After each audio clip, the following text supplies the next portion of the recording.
everybody. I'm your host, Jaime Soretta. On this podcast, we celebrate everything local in Arizona. And if you love supporting the local maker, you will love the businesses of Kimberly Pack. She owns the Merchantile with now 3 locations around the valley. Kimberly, thank you so much for being here. Thank you for having me. I'm so grateful. You have done something really special because you have created a one-stop shopping for so many great local vendors. You have pretty much everything. When people ask me where to go, you know, they want to shop local, of course. You made it so easy. So tell me, what is the Merchantile?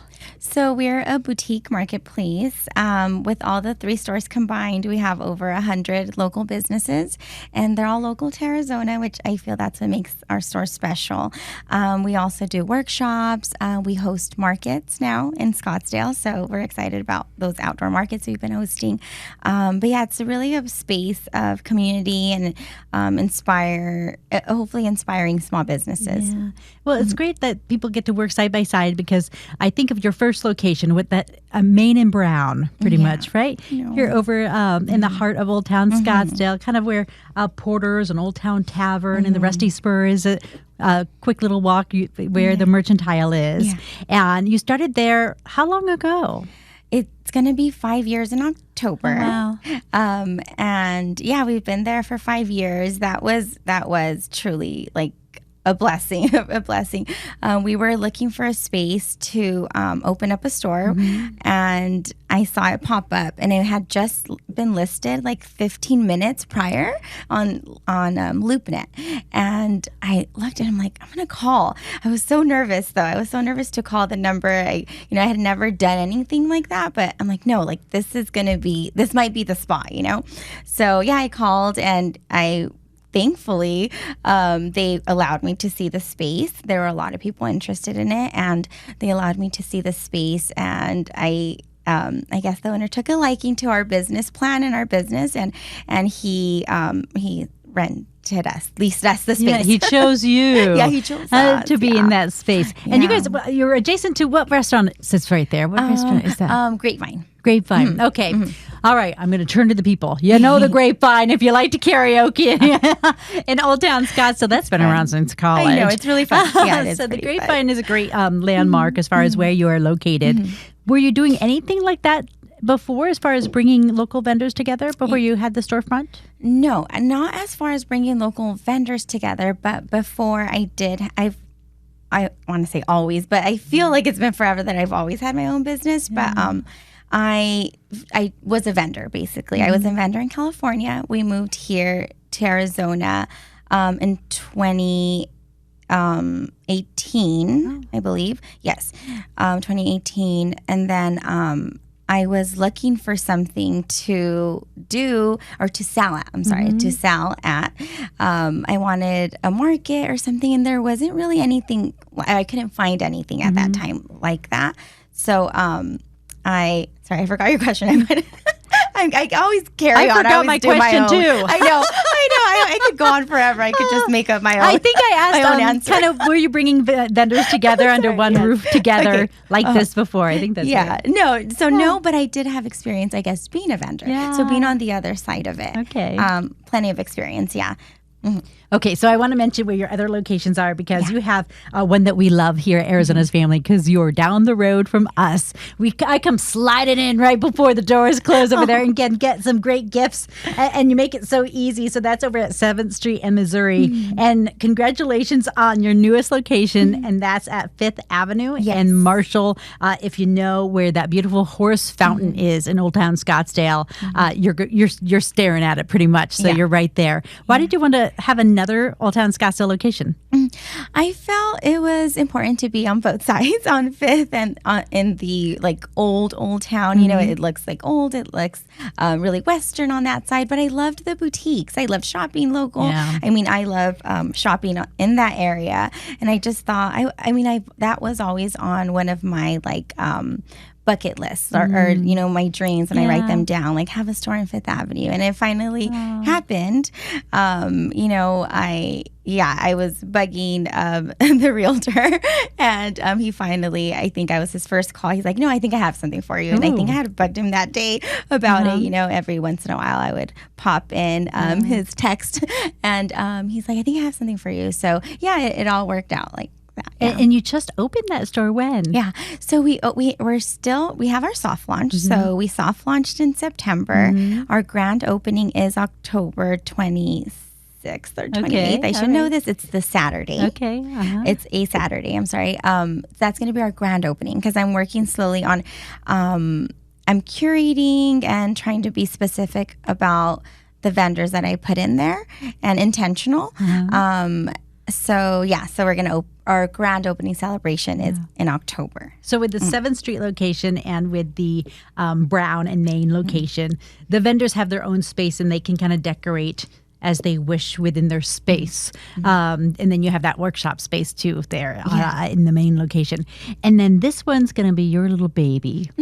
Tell me about that. Yeah. So, I mean, both of my stores, I feel like I do add a touch of the style that I like, really, or like earthy tones. And I give direction to the vendors on what to materials to use or what displays to use. But I feel like you said, they have their own say. They can do, I want it to be their space. Yes. The whole thing about starting the merchantile, I wanted them to feel like they have their own store. Yeah. So I give them some direction, but at the end of the day, they set it up how they want to. But Fifth Avenue, since it is a smaller location, I wanted to curate it the way I wanted to. And I wanted to, bring in like the cute girly things and earthy tones and neutral tones as well, like some pinks.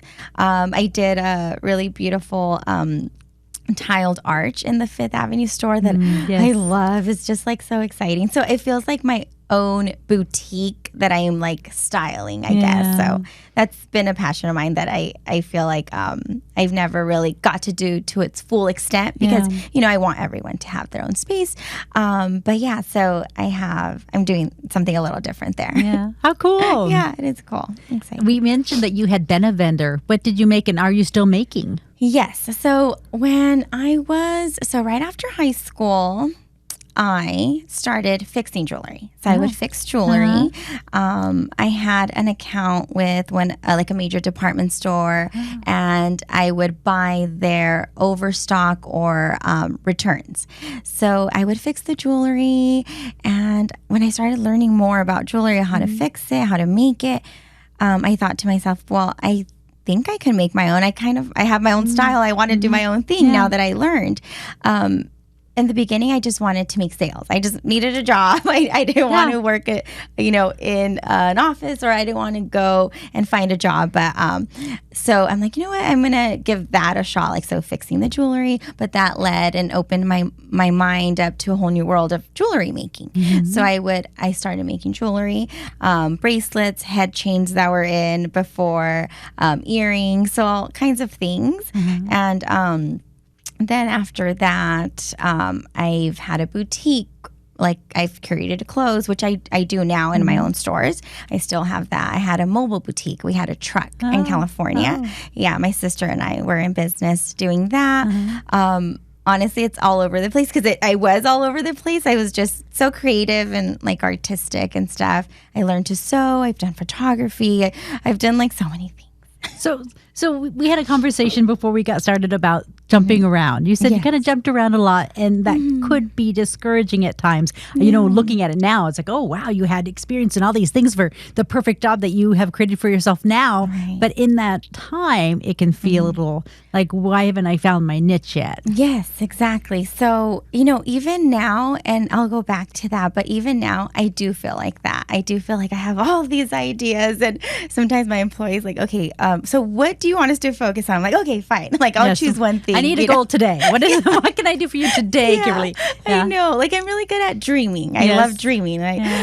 So anyway, back then, when I would start something, I always thought, that was the thing. That's going to be my lifelong passion, jewelry maker. I'm going to be a jewelry maker. I'm going to take this class. I'm going to learn about gems. But then like something, like I see something, I'm like, oh, the next shiny thing, I'm like, I want to try that. Yeah. You know? So I went into photography. Then I'm like, oh, I love photography. Oh, I don't know if I could do that forever. And then I just like, jumped around. But I felt, although I did like, and I felt the passion to move on from something, I did feel discouraged at the same time. Like, oh, like when am I going to find it? Is there something wrong with me that I keep wanting to try something else? And my mom would give me advice, like you need to stick with something and see if it works out. So I thought like something's wrong with me then. Like, why can't I just find something and like give it my all? Although I did feel I gave it my all, I would always I feel like I would be called to something different. And I couldn't let go of that, you know? So I followed my heart and my dreams a lot. Yeah, and they had a lot of dreams to accomplish. I had a lot of dreams. Yeah, and so all of that really, I feel, like you said, it was discouraging, and I don't know what was wrong with me, and I felt a little embarrassed, because people would probably say, "Oh, there she goes again, choosing something else to do, or what do you want to do now?" And it felt a little discouraging, and didn't really trust myself at times. But you've learned to now, yes? Yeah, I How did. so? I mean, I feel like God does everything for a reason. When we were in California, that's when I was jumping around doing so many things. And when my husband's job moved him to Arizona, I was devastated. I was like, no, what am I going to do over there? I don't know anybody. My family, family was really big. Well, I'm sure for a lot of people it's really big to you. And I wanted to stay around. And my mom, she was getting older and I didn't want to leave. I was scared. But we ended up moving, and I just made it. I'm sorry, I need to go back. Here I am again, always changing courses. But could you reel me back in what your question was? You learned to trust yourself. Yes, I learned to trust myself. I'm sorry. And when we got here, I was working on designing handbags. So I was designing handbags, which is something you had done before, right? I had started it when I was pregnant with my daughter. At that point, when we moved here, my daughter was about 6 months, and I felt like this was more me, designing the handbags, because it would actually it would help give people jobs in India.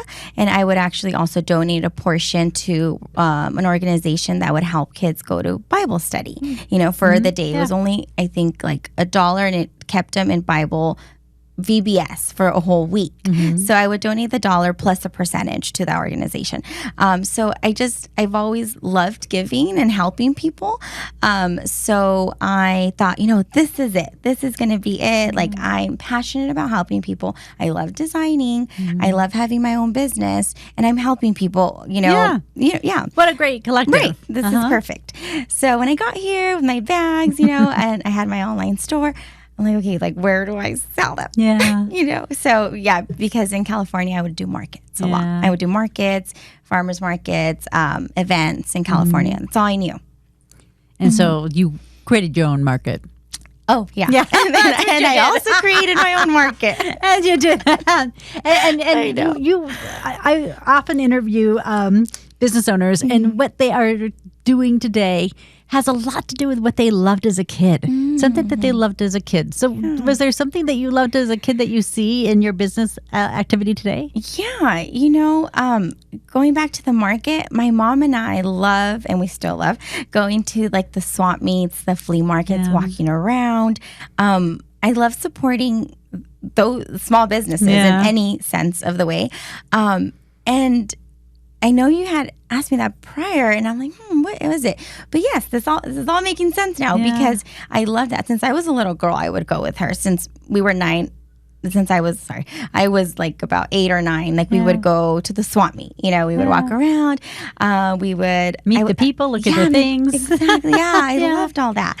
And actually, when I was in high school, I remember printing something out. I just thought about it. I remember printing out how to start my own farmer's market. Oh, And- wow. Are you kidding me? Yeah. Oh my gosh, I got chills. Yeah, I know. Oh my I gosh. just thought about that. Yeah. I printed out, it was like a 20-page thing. Oh my gosh. And I was in high school, so I was like, at that time I think I wanted a swap meet or something. Yeah, I just yeah. wanted somewhere where people would come together, sell their stuff and support small businesses. It's just something so special. I love it about like supporting like someone, like in your community. I think of like Mr. Rogers. And Mr. Rogers, I grew up with Mr. Rogers, right? My mom says that I would talk back to the TV. He asked you a question and, he'd leave a space for the kid to respond.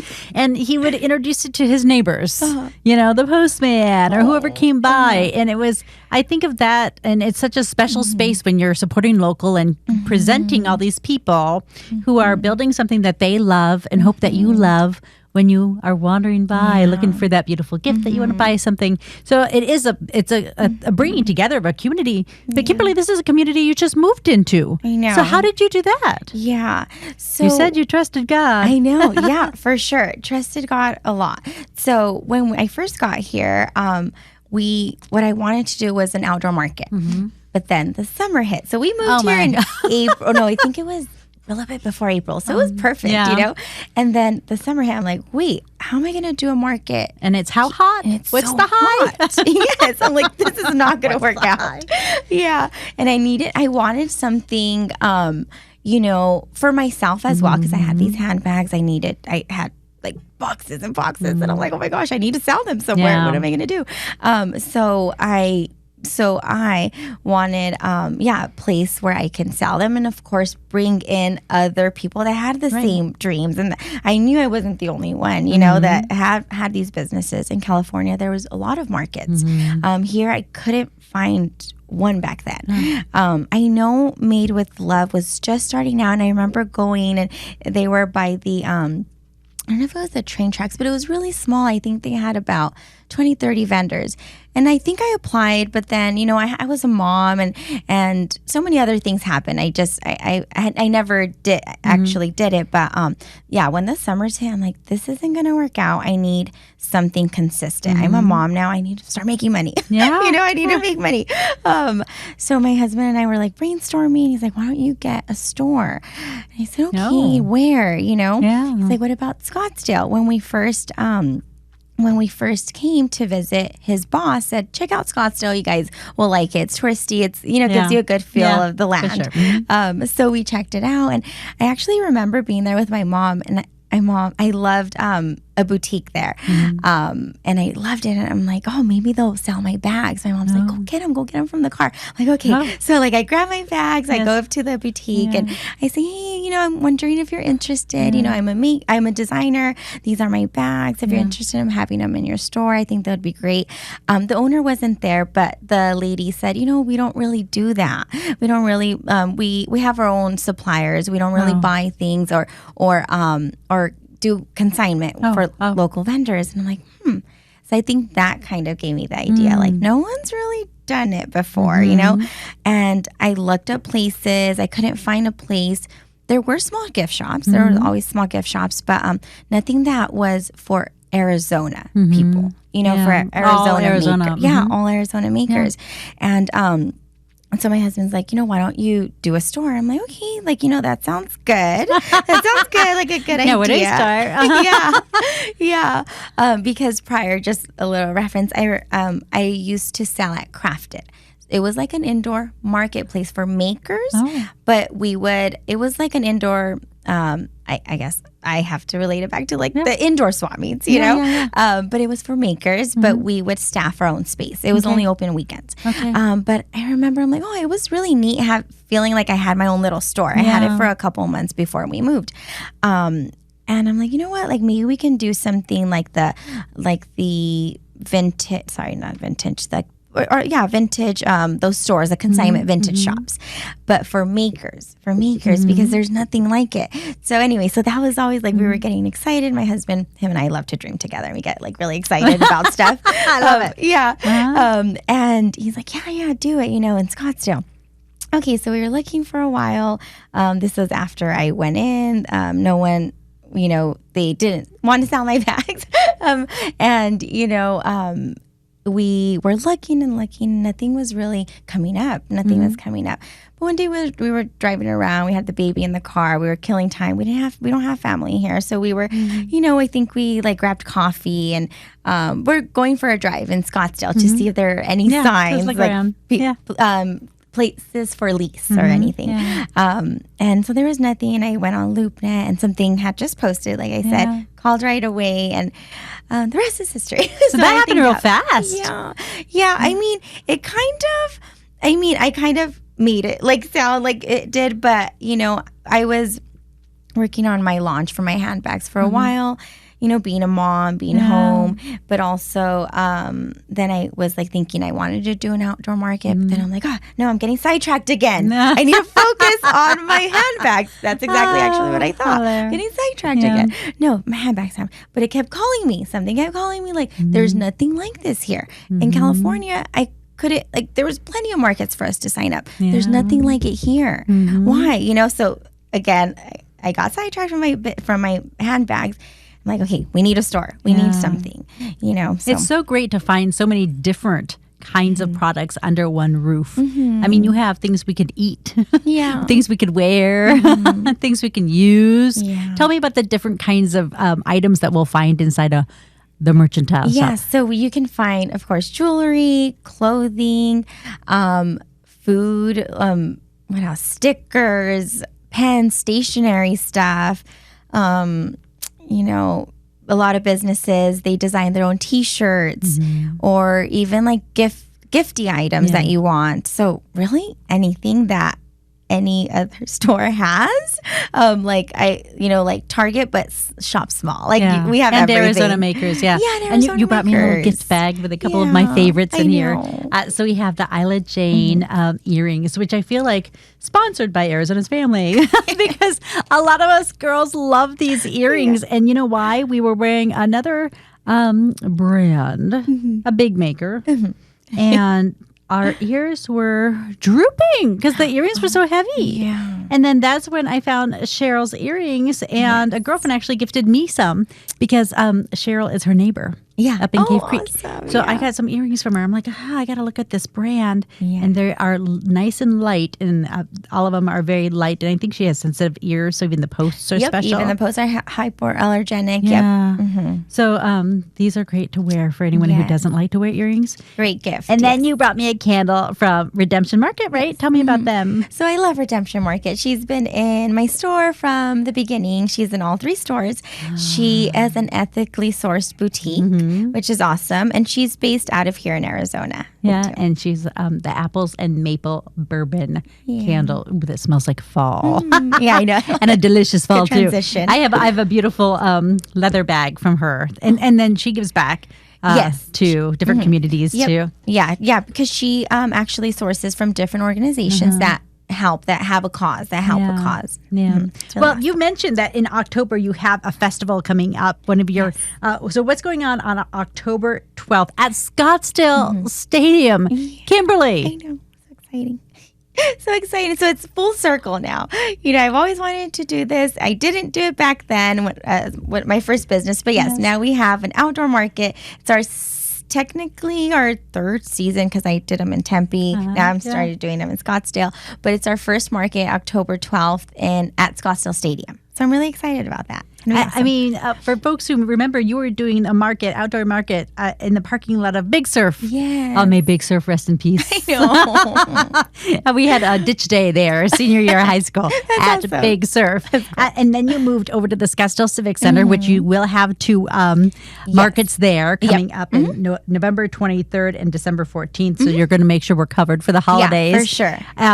And then why did you want to move into the ballpark? Are you going to be on the field? Where are you going to be? Yeah, so, we wanted to try, actually, Civic Center isn't available October. They're seeding their grass. But, I'm like, that opened up to another possibility. I'm like, there has to be somewhere else. So I found Scottsdale Stadium.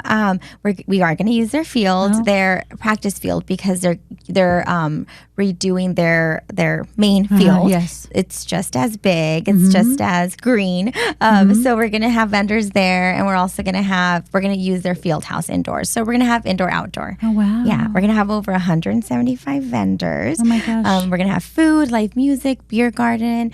A lot of things to do. So many things to do. We have like a lot of things. We're probably like, I don't know, I just love events. Yeah. Love doing events. But yeah, we're going to do Halloween, a costume contest, like scavenger hunt, trick or treating. We're going to have princesses. So it's really for the whole family. It really is. Yeah. So what if someone is a maker right now and they're thinking, how do I get into one of Kimberly's markets? Yeah. So you go online. Our Instagram's that's what our main platform that we use to promote our events, our stores. We have all the links there. If not, they can go to merchantelmarket.com and they can apply as a vendor there. Yeah. So did you say it was 4 years ago that you opened that first shop? 5. Yeah. So 5 years ago.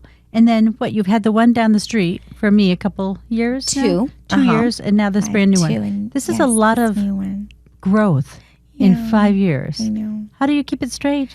Hiring the right people. And if they're the right people, trying to keep them with me and trying to keep them happy too. Yeah, for sure. Yes, my employees matter a lot to me, and just being there for them as much as they're there for me, and delegating responsibilities. I used to think I had to do it all, but knowing how to delegate and knowing what I'm good at and just honing into that and what they're good at too, because I want them to enjoy their job and coming to work and do things that they like. So just learning how to delegate those things, we make a good team, and I'm able to do more, to work on things that I'm passionate about and still keep dreaming. Yeah, it serves us all. Yeah, it's serving us all well, Kimberly, when you do. So thank you. Thanks. Keep it up. How do you, in your paperwork, I made a couple notes that you learned to trust God, your heart, and your gut. And your gut really when hiring employees. Tell me about that shift as far as business owners. That's one of the toughest things. They can have a great business and be prepared for growth, but if they can't find the right people, it's limiting. Yeah. So how did you learn to trust your gut with that? And what have you learned as far as how to hire the right people and start working with the right people? Yeah, that's a good one, because in the beginning, I didn't know how. And as long as they pulled on my heartstrings, I'm like, you're hired. I just loved everybody. Yeah. But a lot of times, we do need to, at the end of the day, we're running a business, and I do have other people's businesses there, right, under my store. Yes. So I am responsible for a lot, and I need to also think about that and hire someone who is going to do a good job and taking care of people's spaces and knowing about the vendor, being a little being invested in the business and having a passion for local. So I did learn a lot in the beginning. I wanted to hire anybody that wanted to work, but now, we do have some procedures in place, like our interviews. I think we have 3 interviews. So first we just do a quick 15-minute one, then just getting to know them, what they like about shopping small and why they're interested in working with us. And then just our other in-depth questions. And just, that really helped a lot, just having those policies and procedures to hire the right people. Yeah. And that's obviously incredibly important for sure. Yeah. So what challenges have you gone through as a business owner that surprised you, that you thought, I just don't know where to go at this moment, but you found the solution?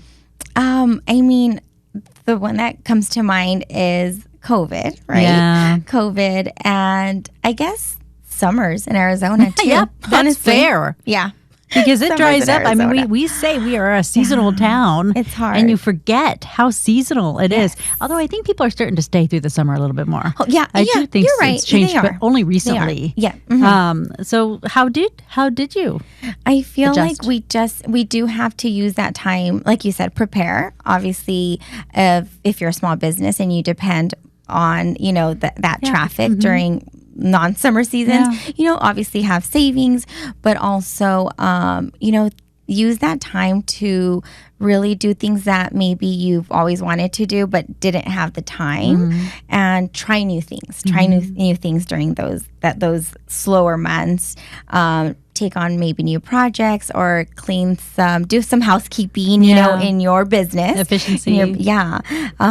And so when you do have that, so when it does pick up again, you know what to do, you know.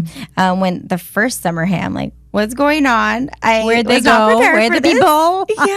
I'm not prepared for this, you know. So I know a lot of businesses, you know, we think it's always going to be awesome, or, you know, summer is here before we know it. It's going to be back, you know. So just learning to prepare in advance for that summer, and like having goals and maybe planning out your whole year, and having someone on your team, you know, help keep you on track too.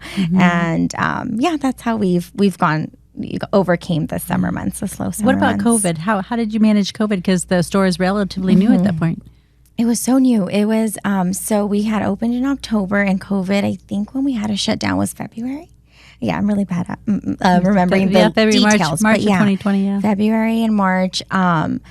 It was extremely hard because, you know, we had everybody losing jobs, but there were some people, some, you know, vendors, like just kind of putting pressure on me, like, what am I doing? So I felt all that, and I was, you know, I don't like letting people down. I don't, and I still don't. Now I know more on, you know, how to focus more in my energy, not to give it as much if it's something that I know is not true. I don't know if that's even making sense. Well, but it's just like the pressure. You need to find the right thing to do for your business, and then address that request when you have the proper answer. Right. Yeah. Because I think we always think we have to answer things right away. Exactly. I think that's what it is. You're right. And, you know, just learning to, you know, just do the best I can do. All the businesses were live. I was live. The businesses were shipping. I started shipping. If they were, you know, so just doing what you see and what the trend is, I guess, when it was during COVID, you know, just. I mean, a lot of people were looking at their screens and shopping, right? Because they weren't going anywhere, and they liked getting things delivered to them. Yeah, and it was nice to just have a little surprise on your doorstep. Yeah, that's true. Yeah. So, you know, we overcame that, I think, gracefully, hopefully. So, yeah, I did the best. I did the best to support the vendors. And we did lives. We did, you know, we pivoted a lot. We learned a lot during that time. And yeah, I think.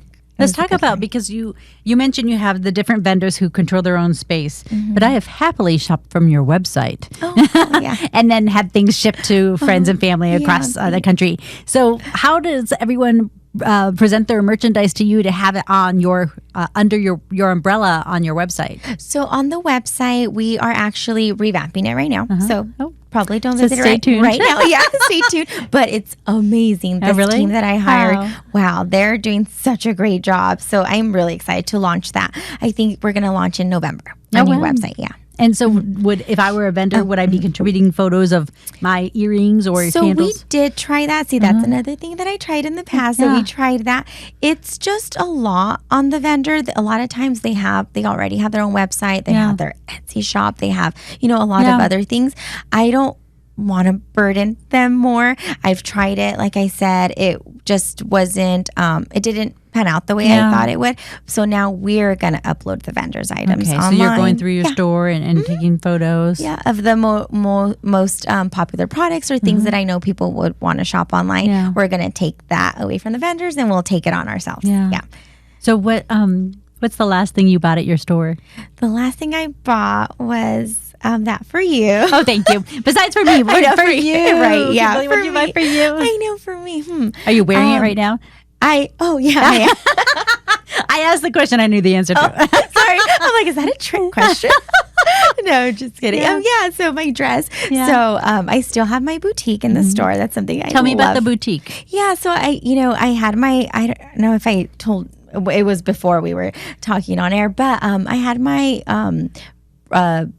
boutique on wheels. It was a truck, a mobile boutique. And I loved sourcing clothes and jewelry. So I still do that now, which is awesome. So I'm living so there is my dream. There's like a nook inside the 7th Street and Missouri location.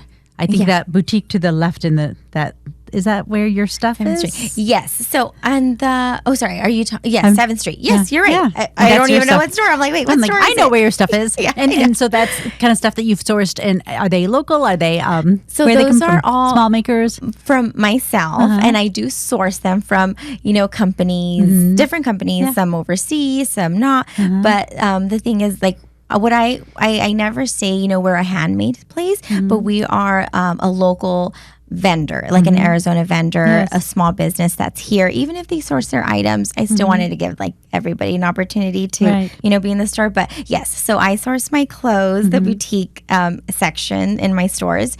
And this dress, it had a little damage on it, and I just took it.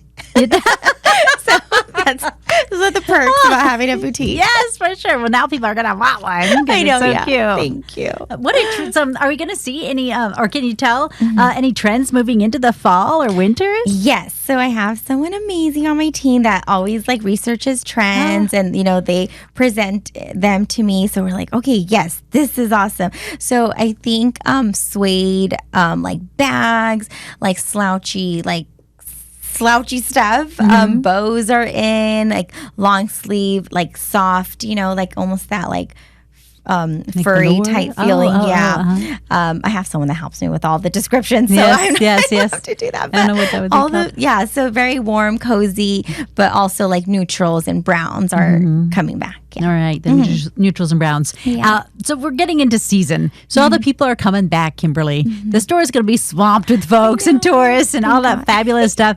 I do love that about, our little centers of city.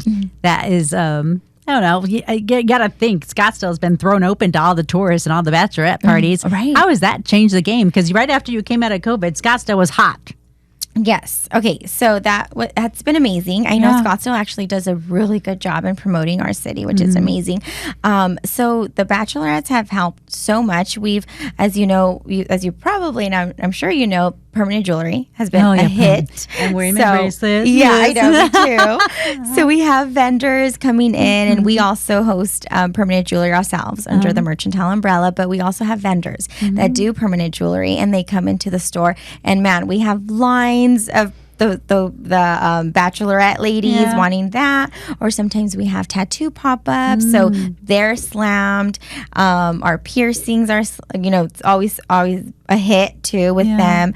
But even our store, like they love buying clothes, they love hats, like the Western hats that are really in right now. So that's really helped our store significantly. Yeah. When I invite people over or throw a party, I get so nervous. When you do a workshop, or for the doors open for a workshop or some kind of makers, because you do host these different events. Yes. What does that feel like when you're putting up that post? Please come. I know. Yeah, exactly. Exactly like that. I do feel really nervous. I do have confidence in my team with the workshops because we do have workshops. We have candle making, jewelry making, painting classes now that we're doing at our Phoenix store. I would say I get really nervous with our outdoor markets because they're so big, but they've always been so amazing. They have been amazing. Awesome. And I think what's been really fun about the Scottsdale Civic Center is that people kind of tumble in because there's a lot of stuff going on, and you're like, oh, what is this? Yeah. And you have just a buffet of choices when it comes to things to buy local, which is so much fun. And then, like you said, paired with the live music. So it's just perfect for any kind of social gathering, even just a solo stroll to enjoy the day. So I'm going to just say those dates again, just so people remember. You're going to be over at the Scottsdale Civic Center on November 23rd, which is right after Thanksgiving. I'm like thinking of dates, but that's right around it. Is. And then December 14th, which leads us right into the holiday season. And then we are going to be at Scottsdale Stadium in October 12th.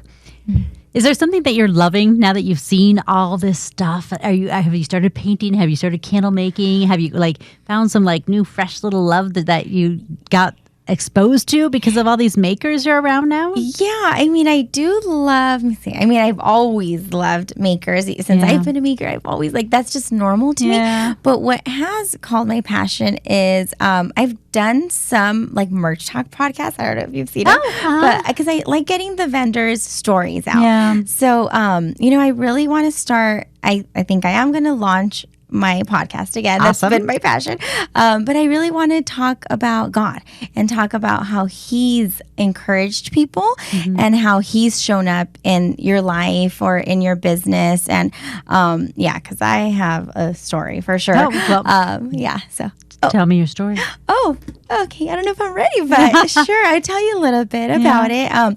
I've struggled with addiction, and I think that was always, now I'm probably going to get emotional, but that was always something in the back of my mind that I never felt, that held me back a lot. That held me back a lot, and feeling confident and being in front of the camera and, really putting yourself out there, maybe putting myself out there and being and seeing how far I've come, because I always I kind of felt like I was living like a double life, like I've have this like issue, but I've thankfully, by the grace of God, have like, it's been over, I think like a year that I feel confident now that I don't have that addiction anymore. And that's really, and I feel like God was the only one that took that away, because I tried and I tried and I tried and I couldn't do it until I broke down one day. I got on my knees and I said, God, if it's not for me and if it's, going to stop me from doing something, like take it away. And I remember like a week later, it just left. I didn't have that feeling anymore. Wow. Really strange. Really, it's God, right? It's God. It had to be God, because I've tried so many years since right after high school, and I can never do it. Until like I got on my knees and I asked. So I feel like oh my gosh, He's so amazing. He's done so many things in my business. Like He's given me so many things, even when I didn't deserve it. So I really want to start my podcast and start and hear other people's stories, because I know they have God stories, and I know they've, overcame something, or how did God show up in your life? Even if you don't have a story like that, I want to hear how amazing He's been in your business and in your life, and because God has a lot to do with our business and when we're successful, and maybe when we're not ready yet, So, so I'm excited about that new passion. And it's important for people who are struggling to know that they can live a life without it. You're proof positive of it. Because sometimes, like you said, you feel like this is something you can't shake. And you were able to do it, and to let people hear these stories and think that there would be a space where they can live in that would be free of this. Would be so just enlightening and inspiring.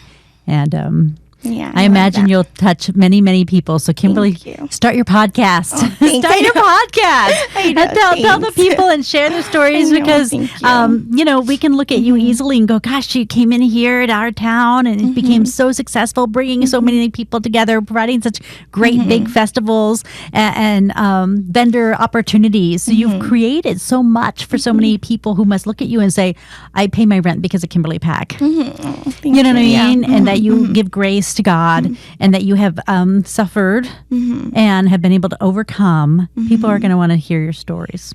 I'm going to take a hard turn to something super light as we wrap up and let you off the hook with this. What are you loving? What are you liking in Arizona right now? What are you eating? What are you drinking? What are you reading? What are you doing? Personally, socially, outside of work. Right. Yeah. I feel like I found a church. Yay, finally. I've always went to church, but I found a church that's small that I feel I'm actually going to lead the outreach. The outreach you don't team. Say. I know. I mean, that's what you do, kind of. You already lead outreach. Yeah. So I'm going to lead our outreach team. So I'm excited about that. What's the church? It's JOF. It's Journey of Faith. It's in Chandler. And everyone's so welcoming. My kids love it. It's a small church, but it's just so amazing. And we have our life groups. We get together. So I'm really honing into this like family life now. Now that, I overcame, that's in my past, but that's not who I am today. Like, I am a good mom. I am a good wife. And I want to be a good business owner, and I want to be a good, leader, and hopefully inspire people. And I love, going to church and just spending my time with my family. Really, that's what I'm doing now. Yeah. Kimberly Peck, the merchantile, incredible woman through and Thank through. you. Congratulations on all that you have Thank done. you so much. Thank you for being here and sharing. Thank you. Thanks for listening to Jamie's Local Love, the podcast. I'm your host, Jamie Soretta. Our technician is Tom Heidinger. Our editors are Lorraine Shearing and Gina Coy. Do you know a business worthy of some local love? Email me at jsoretta@azfamily.com. Follow us at facebook.com/Soretta and Instagram @Soretta News. Make sure to subscribe and give us a 5-star review, please. And tell your friends about the podcast and the businesses we feature to show your local love. You can find us on Apple, YouTube, Spotify, Amazon Music, and anywhere you get your podcasts. Jamie's Local Love, an Arizona's Family Originals podcast.